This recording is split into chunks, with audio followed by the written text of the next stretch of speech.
Okay. Welcome to the August 7th, 2024 meeting of the Municipal Building Commission. For the record, we have Terry DeSisto, Ed Stanton, Janky Romanicki, Gail Clark, Jerry Freecott, Andrew Acosta, and myself. You may notice that there's a change to our letterhead because Andrew has been appointed vice chair by the mayor. So congratulations, Andrew. Congratulations. Thank you. So the first order of business is to approve the minutes of July 10th. Is there a motion? Move to approve. Second. Is there any discussion? All those in favor? Aye. Any opposed? Motion carries. Okay. I see Anjanette's smiling face. So I suppose that you want to talk about the Willett window wall project. Sure. So I can start by giving you guys an update, what's been happening since the last time that we spoke. So we've been meeting bi-weekly. We just had our second meeting and we'll continue to do so through the duration of the project. Right now, the submittals process has been completed. The materials are ordered. We will have delivery dates next week. The submittals were a little behind schedule getting approved just with summer and vacations and whatnot, but we're definitely on the right path.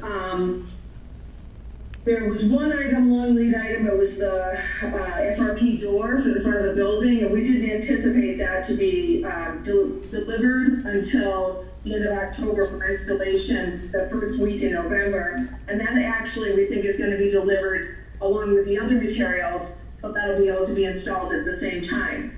So at this time now, the anticipated materials should be received. That's all the door hardware, that is the framing materials, the brake metal, all the glazing, between September 10th and September 16th.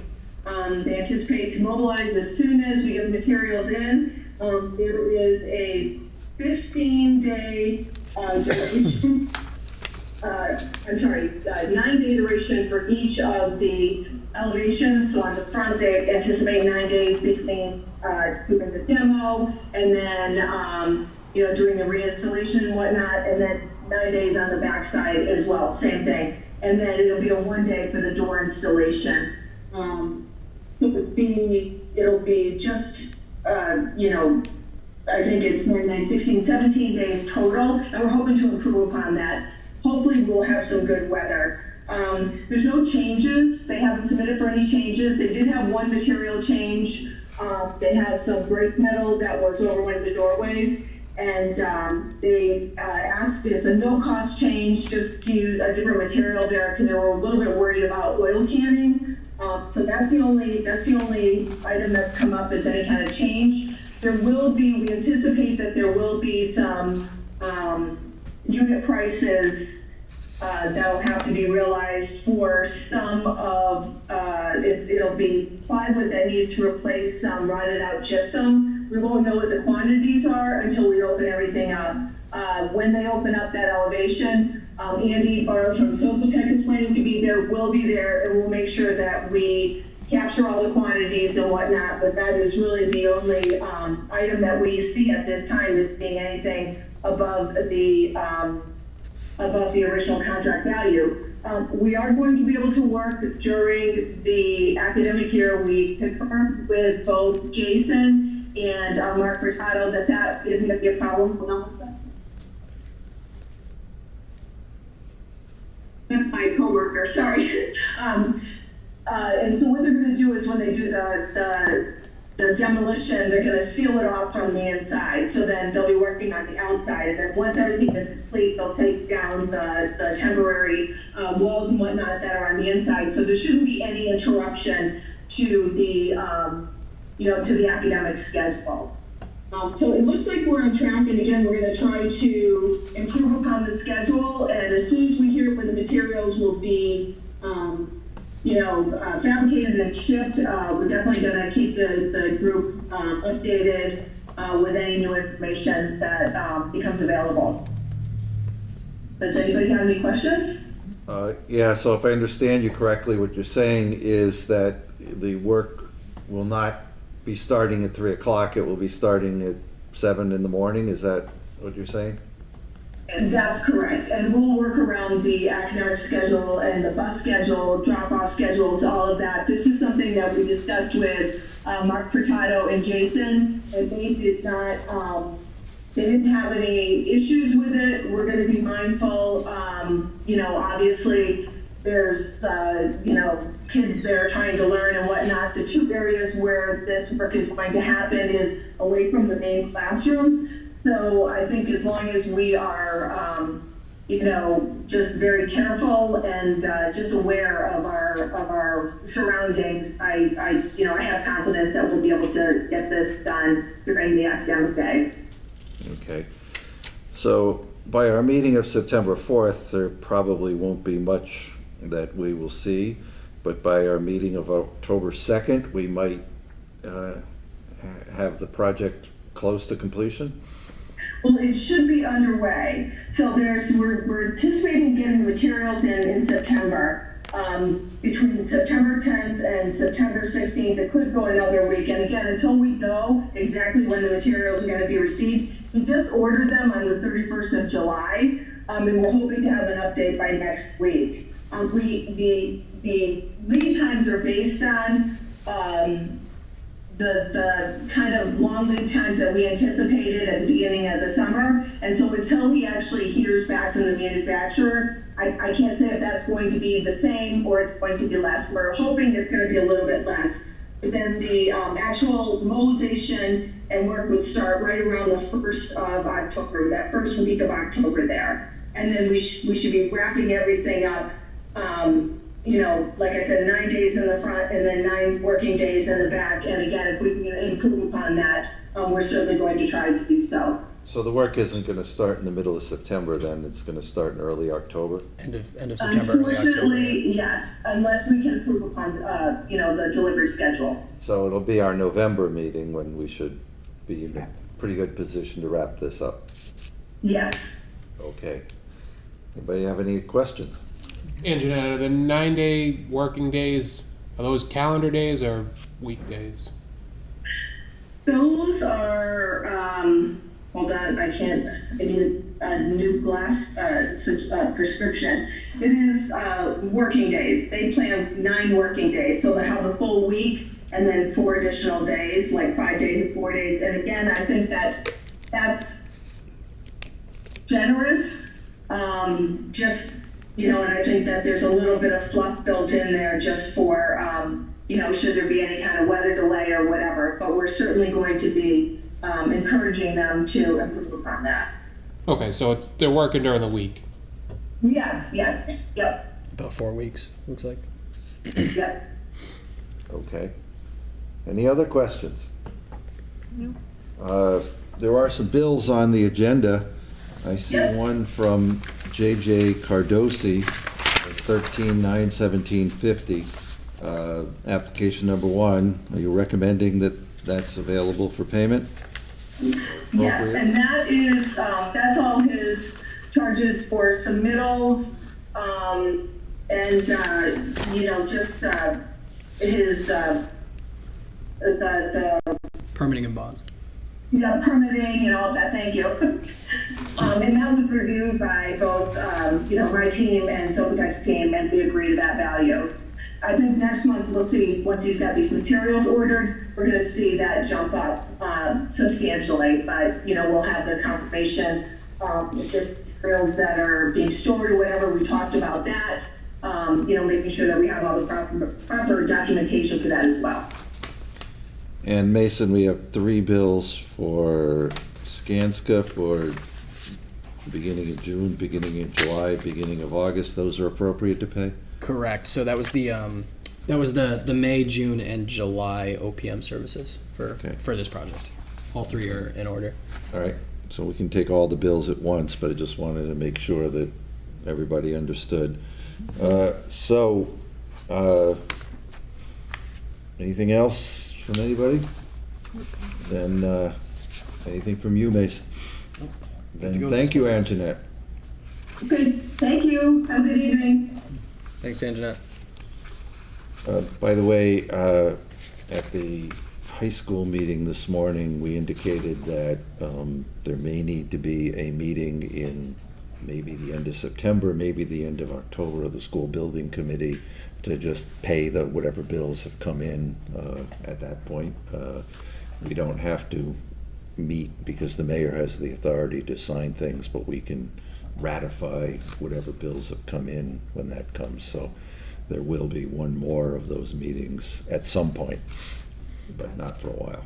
Yeah, and if there are any bills that come in, they're going to be, relatively small. The major requisitions with like consigli, the larger bills, like that's what we would take up in a formal meeting. If something comes up, it might be, related to a payment for National Grid, or a small payment for like OPM services, just small things. So, okay, is Courtney with us? I thought I saw her a moment ago, but She was with, I know she said she was having an issue with the Zoom.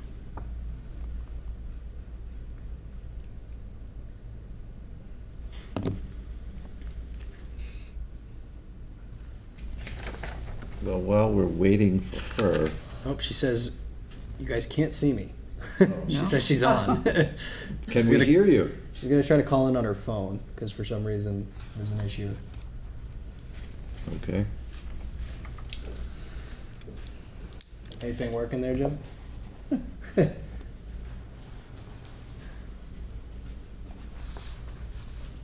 Oh, there she Oh, is. there she is. Ah, here Yeah. she comes. There she is. Hi, Courtney. Oh, now we can't hear her. Now we can't hear her. She's probably on mute. There you go. There we Can go. you hear me now? Ah, yes, we can hear you now. Success.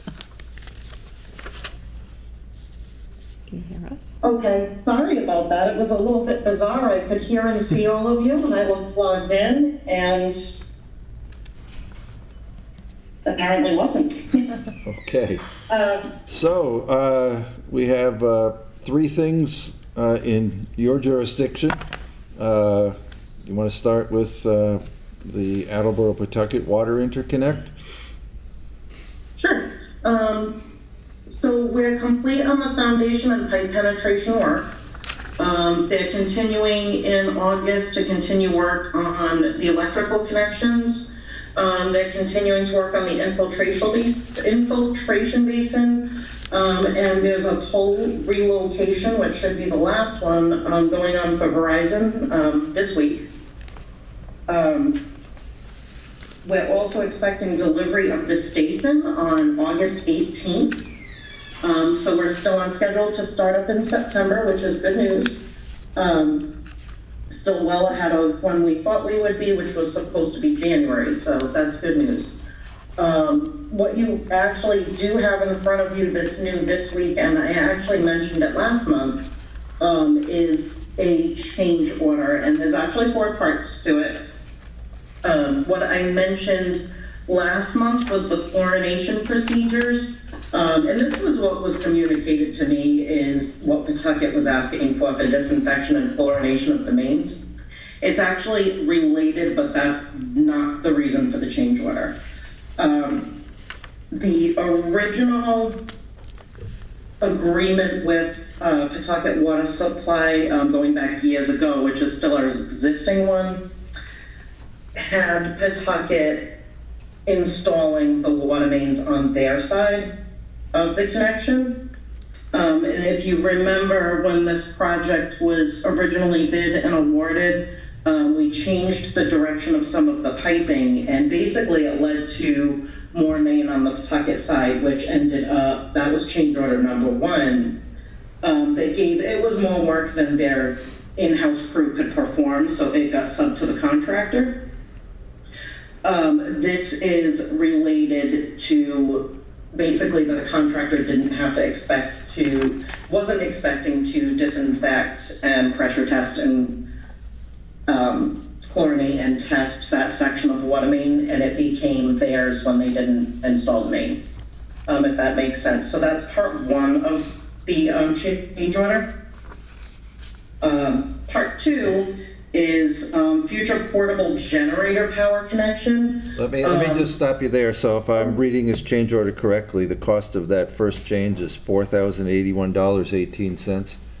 And 18 cents, right? And that is basically, there's, I believe it's between $1,400 and $1,500 for materials, for the tapping, for the disinfection and the sample point. And the rest of it is a day labor rate. So there's a day to chlorinate and pressure test, and then there's another day rate to dechlorinate. Okay. So that's all included in there. Okay.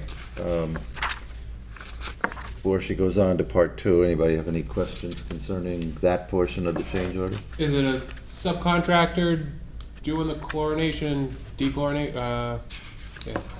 chlorination? Or is it? Yeah, our contractor was Waterline Industry. They brought in and hired EJ Prescott, who we've worked with in the past as their sub to do the chlorination. And you're satisfied that this is an appropriate charge? Yes. And Tata and Howard is as well?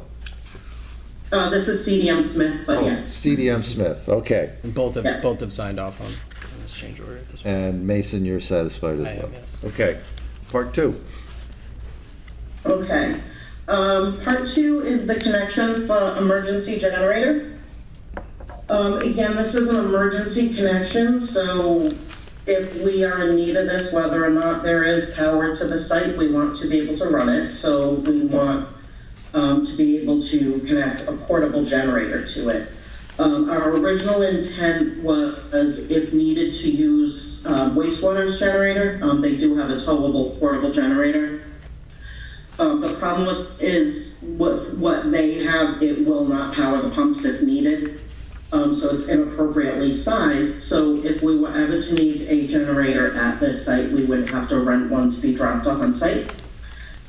So basically the connection, the amperage of the connection between the future potentially needed generator and the electricity in the site basically needed to be upgraded So from what was in the bid documents. what you're saying then is that we did not build a generator into the design of this station? We did not. And Some of that, the original intent, some of it was cost. I know if you're looking back, I mean, your site size is probably similar to when we did Luther years ago, and I want to say at the time, I can ballpark it, probably about $100,000 for the generator there. And that was 7 or 8 years ago. I mean, and then there's the site constraints of being able to fit it there. They are available to rent for rentals and things like that, that we could get one on site if needed. so a So capital it's more expense, cost effective to take the chance and rent yeah, it. so a capital expense of $9,300 rather than $100,000 for something that we would rarely use makes a lot of sense then. It does. Okay. It's actually 9280.69. Any questions on that? And just for clarification, the breakdown on that is the generator itself is just under 7,000, and then there's some labor costs on top of that with some overhead for the contractor, for the general contractor, as well as some bonds and insurance. So that's what gets you to that 9,200. Okay. Any other questions? And again, you and CDM Smith and Mason, you're all in agreement on this number? Courtney? Yes. Okay, thank you. Item 3. Okay, item number 3 is for a flood drain line. There is no sewer available for us at the site. Excuse me. One of our online analyzers, basically the tap water is made to go through it, and then it goes to a drain hose. We have nowhere to put it because we have no sewer at the site. Normally one of these would go to a sump, or it might go to a bathroom or a slop sink. We don't really have that available. So this is for a drain line, which will bring it to the retention basin. And before anybody asks, you're looking at maybe a quarter of a gallon a minute. This isn't anything that's ever going to overflow this basin or anything like that. There's not anything with treatment chemicals or anything like that in it. It's just tap water. This one, and I'll bring up the price because I forgot on the first two, is $46.22 and 45 cents. And bear with me because this is a big fat packet. It's primarily labor, so it's about $1,100 in equipment with about $2,000 in labor, and then there's overhead and bonds and insurance making up the remainder. So it's primarily labor driven.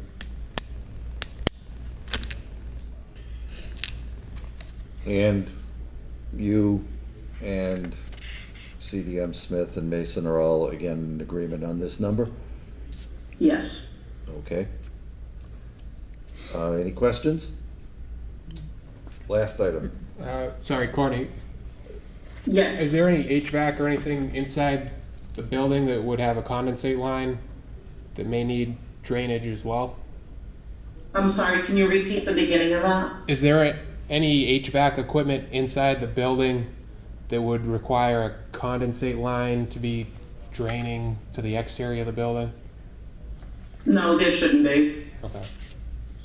So it's just this chlorine analyzer that would be discharging? Yes. Okay. There must be heat in the building though, correct, Courtney? There is, there's going to be heat. We don't plan on keeping it in a nice balmy 70. We're just gonna heat it, because it's not meant to be occupied. It's gonna be heated basically just enough so that the pipes don't freeze. And just remind us, how is that being accomplished? This one, electric heat, Okay. if I recall. Okay, thank you. Yeah, I believe the temporary Wading River has full HVAC, the temporary PFAS facility, but this facility does not. Okay. And the fourth item? The fourth item is water pipe insulation. Last month, when I came, I showed you the penetrations for the piping. Some of that is outside of the building and not heated. So basically, as soon as we're above the frost line or even the pipes in the floor, with a station that's not running, you basically have to heat it because we don't want 12-inch DI pipes frozen when we go to use them. So this is just frost protection for those penetrations. And that's 2603.16, Yes. and that is, It's primarily equipment cost or materials cost with just about $2,000 in material costs, some labor and some overhead and bonds and insurance.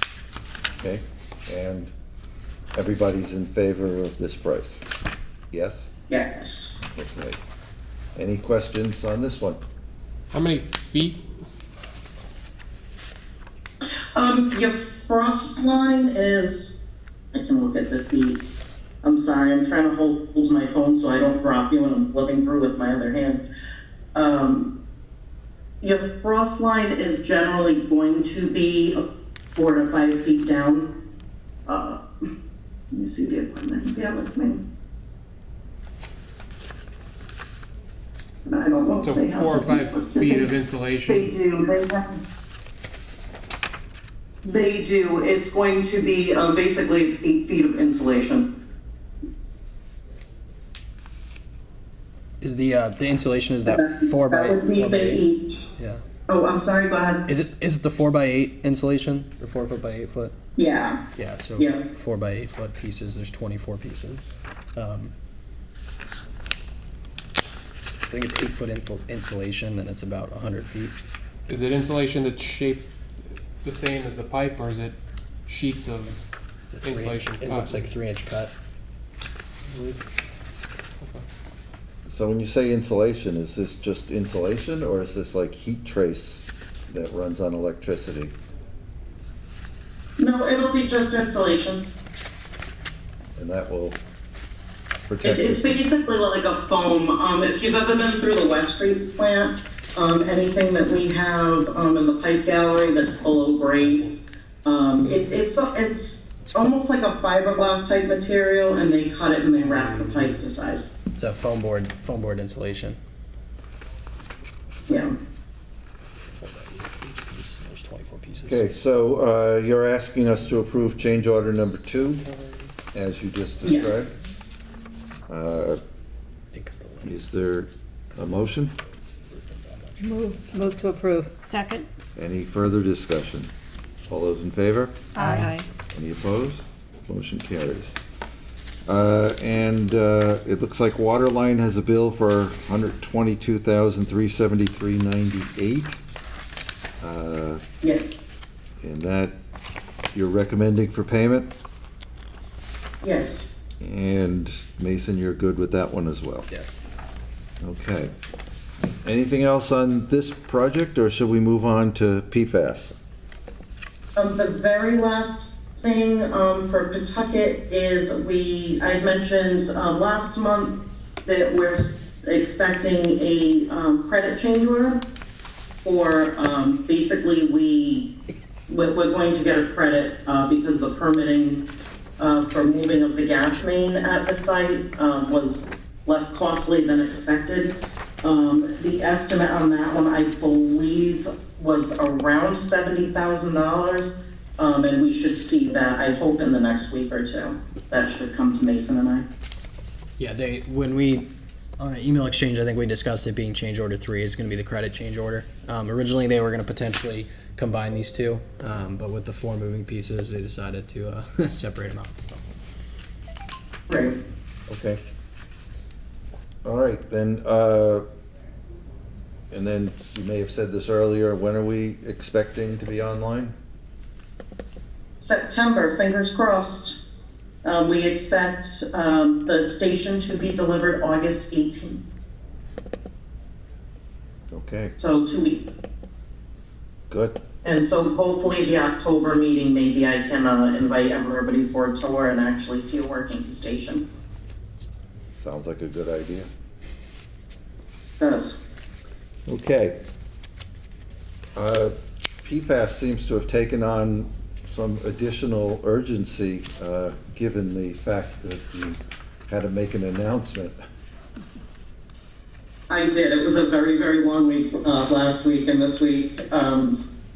Water levels have gotten a little rough. The summer's been pretty okay until July, and then we haven't had a heck of a lot of rain. We did last night, but in general, we haven't. So to preserve the reservoir system for the West Street plant, just to be on the safe side, we're going to be starting up Wading River on August 13th. It's unfortunate that the 27 inches of rain that's falling in the Carolinas isn't falling here, right? You know, I know the other departments hate the flooding, but I love it. It actually does help us. I know it stinks for everybody, but we're doing this. It's basically better safe than sorry to make it through the summer. And there's actually some not bad things about starting Wading River a little bit earlier than expected. We're putting out, public notices and whatnot.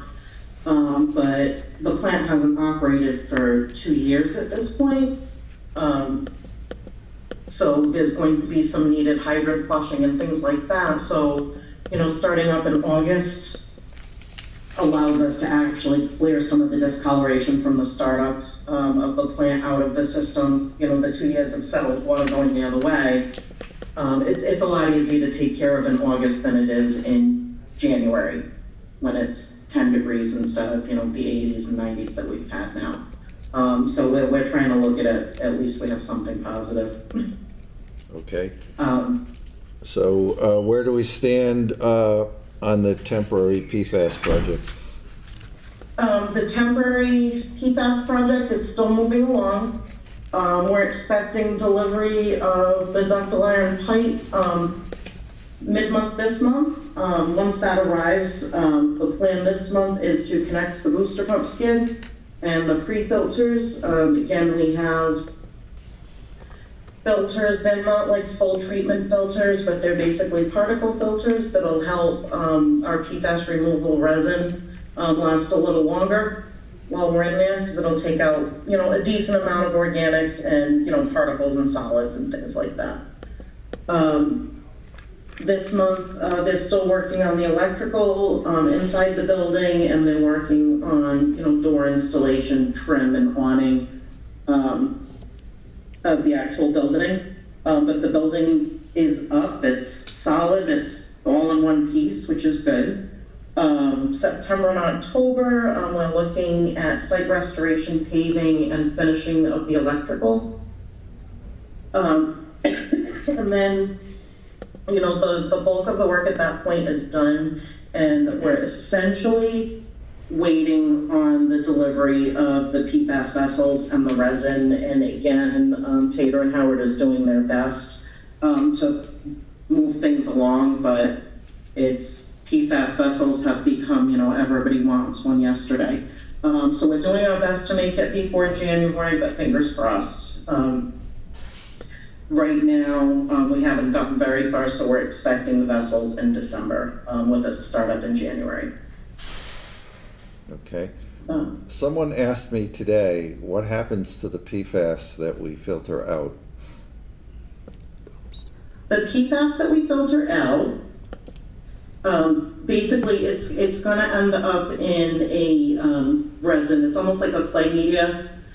And from pilot testing, that media should last about 18 months at the levels of PFAS that we see before the PFAS starts to break through the media and it's not filtering well enough anymore. At that point, we have somebody, basically the vendor would come and replace it, and they take the old resin off-site. Where it goes from there, they are still allowed to landfill it. It depends where. Certain types of media, and I'm not 100% sure on this type, they can regenerate through heat, which means they basically burn the PFAS out of it. And then basically clean it up and resell it. That's kind of what we do with our carbon filters at the bigger plant. But it's basically the vendor that's gonna come and replace it will take the old stuff away once it's spent. And is it treated as hazardous waste with a manifest and that sort of stuff? Not yet. Not yet. I'm sure that's coming because it's coming down the pipe that landfills are getting just as regulated as we are. Yeah, I mean, filtering the PFAS out, putting it back in the landfill so it gets into the groundwater sounds circular to me.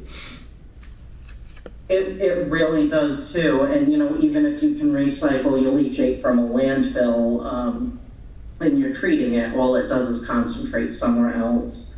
The positive thing is we're seeing some renewed excitement, I guess I could put it that way, on researching different ways to get rid of this stuff, or at least concentrate it, so you're not wasting everything else that, you know, you wouldn't be wasting the whole bed of resin. You would be able to take the PFAS out of it independently and concentrate it. So there's some, you know, you get into academia and college labs, they're looking at things like that. The other thing that they're finding hopeful is that they've discovered a couple of bacteria that can basically take PFAS on the shorter chain PFASs, the lower molecular weight, and these bacteria are able to actually cleave the carbon fluorine bond that make these things so nasty. And basically at that point, once that bond's severed on these molecules, the bulk of them will be able to go back into the environment, but we're not there yet. Is this something we need to take into account in the permanent PFAS design, or is it too The speculative? proposal, potentially yes. And that will be taken taken into account. Again, the permanent plant, the PFAS section, PFAS removal section is going to be set up just like it is right now, and everything is designed with, again, the turnover and basically swapping out spent resin with new resin. Okay. And that's how most plants are operating right now, unless they're membrane plants, and then they have their own issues getting rid of it. Okay, so we have a couple of bills for Tata and Howard. And those in order to pay, Courtney Yes, they are. and Mason? Yes, yeah. Okay.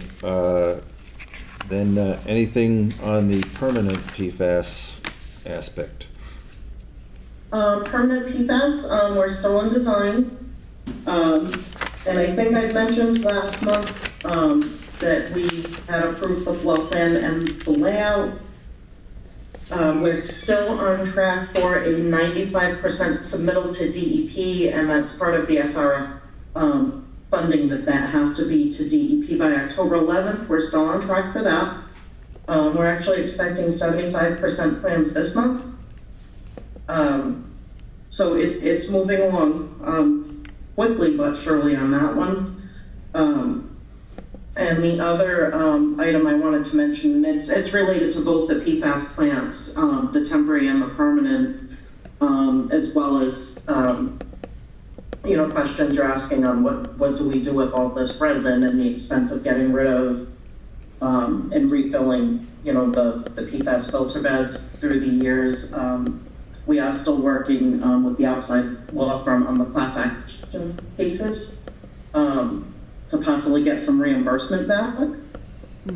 And we got communication from the law firm, I want to say last week or the week before, that we can expect to start receiving funds later this year. Good. So that's positive. We're going to get some help and some relief, a little bit anyway. Every little bit helps. It does. So, Mason, you need to move on an OPM at some point, correct? Yep. So, so Courtney and I have another meeting next Wednesday with Tata and Howard. We're going to finalize scope and some documents, ideally to put an OPM selection on the street either end of this month or beginning of September.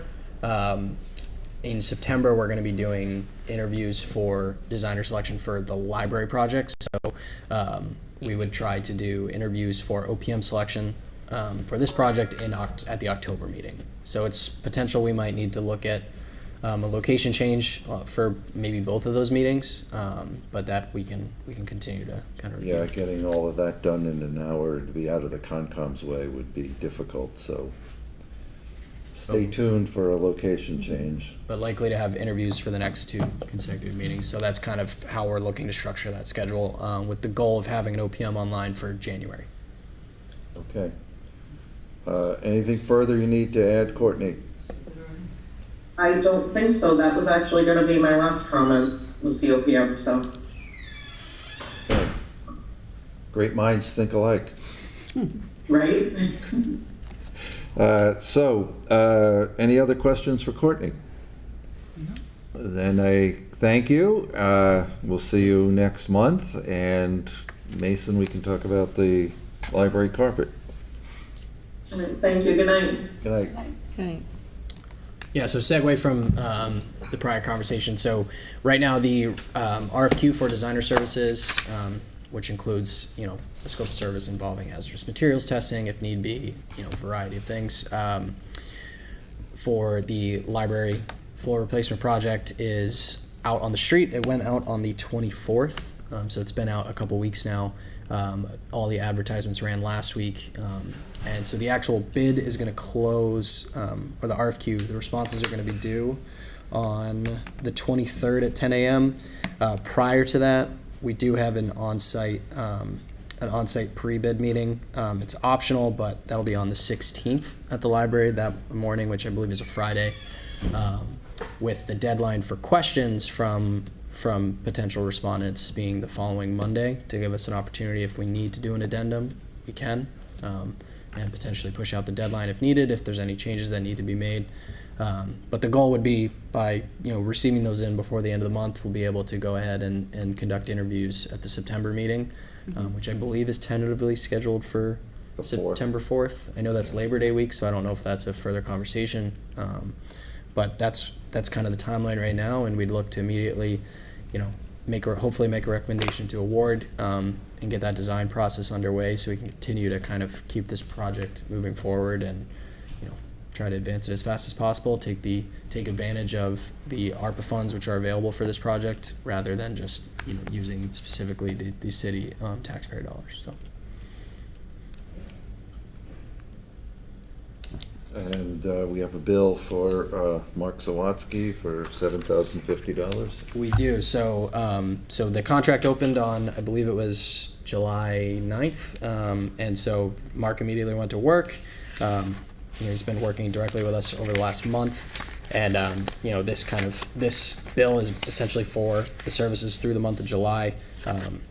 On-site meetings, correspondence with various staff, actually putting out the RFQ, putting all the components together, putting out the RFQ, getting it on the street, responding to questions, and continue to actively work with us as we kind of move through this process. He will be there for the on-site meeting, and then would be here for any interviews, as has been done in the past. But this invoice is in order to pay. It's for the services for the last month. So when are we hoping to actually start the replacement of the carpet? I would have to look again on Mark's projected timeline. I apologize. I want to say we're looking for a winter project. I believe the timeline for actual on-site work, I want to say February was the goal. I would double check, but I can double check before the next meeting. There's definitely some design phase, and depending on what's in what's in the library and what we need to potentially mitigate, that changes the timeline, of course. But the goal would be to ideally do it in the winter. That's ideal for the library and their staff. And again, there's a lot of moving parts, a lot of phases we have to consider. So we'll, continue to refine that timeline. A lot of that will depend on, sort of the architects and designs approach to it as well. Okay, any questions on that project? Then it sounds like we should have a motion to pay all the bills. Move to pay. Second. Is there any discussion? All those in favor? Aye. Any opposed? Motion carries. So, it looks like September 4th, October 2nd, and November 6th are our next 3 meetings. I hate to think about November. I still like the warm weather. But make sure you put them in your appointment book or your phone or wherever you put such things. Jack, did you want me to go ahead and look at potentially the Zito room for the next 2 meetings, or do you want to hold on I that? think we should. That is the first week of school. It's the first day of school. First day of school, so I'll talk to I'll talk to Mark and see if that changes anything over there. But I can send out an email once we Okay. have a determination. So it is likely that we will be in the Zito room for the next 2 meetings. You said September 4th and October 2nd? It's the first Monday, yeah, so I think I wrote down here 9/4, 10/2, 11/6. Yeah, first Wednesday. Days. So, any other business we need to conduct? 6th, yeah. The motion is in order to adjourn at 6:13. Move to adjourn. Second. All those in favor? Aye. Motion carries. We are adjourned. Thank you, everyone.